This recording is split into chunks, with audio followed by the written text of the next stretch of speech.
Section 2 subsection 14 मध्ये क्षती याचा अर्थ हा कोणत्याही व्यक्तीला त्याच्या शरीराला, मनाला किंवा लौकिकतेला किंवा मालमत्तेला अवैधपणे घडून आणलेला कोणताही अपाय असा आहे.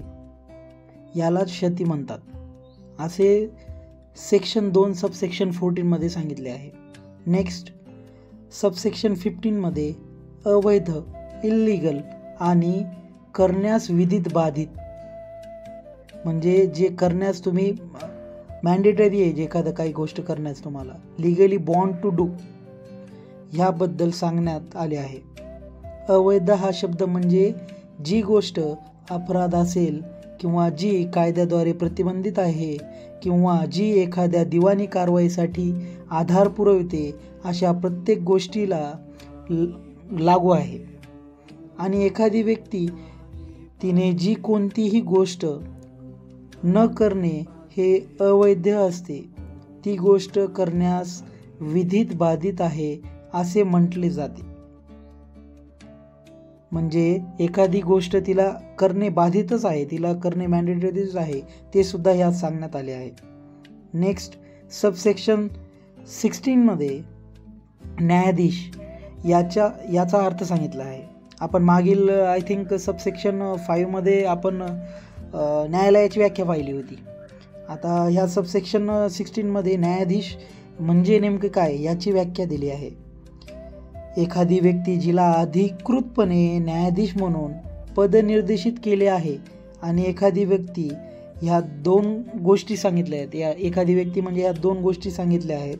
त्यामध्ये 1 आणि 2 अशा दोन गोष्टी सांगितल्या. एक मध्ये जी दिवाणी अथवा फौजदारी अशा कोणत्याही वैद्य कारवाईमध्ये एखादा निर्णय, न्यायनिर्णय किंवा ज्यावर अपील केले नाही तर जो निर्णायक होऊ शकेल असा एखादा न्यायनिर्णय किंवा दुसऱ्या एखाद्या प्राधिकाऱ्याने कायम केला तर जो निर्णायक होऊ शकेल असा एखादा न्यायनिर्णय देण्यास कायद्याने अधिकार प्राप्त झालेली व्यक्ती आहे.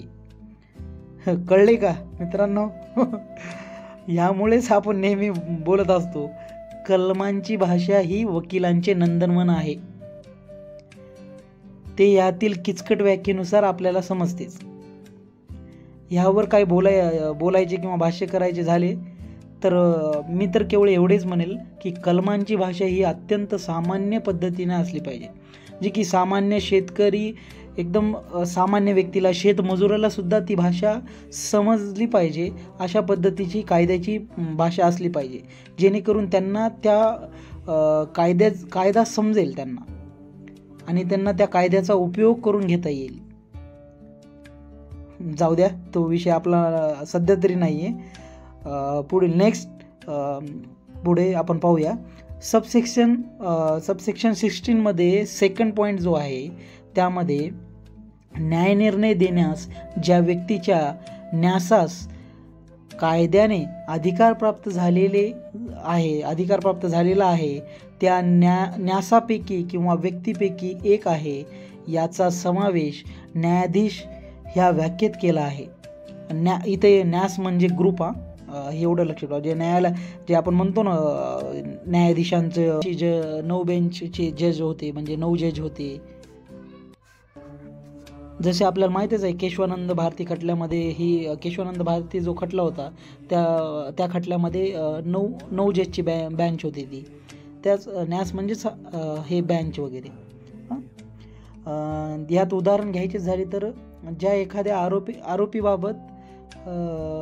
आरोपीबाबत दंडाची किंवा कारावासाची शिक्षा, मग त्यावर अपील होत असो अथवा नसो, देण्याचा अधिकार आहे, त्या आरोपासंबंधात अधिकाराकरिता वापरणारा दंडाधिकारी, तो अधिकार वापरणारा जो दंडाधिकारी आहे हा एक न्यायाधीश आहे.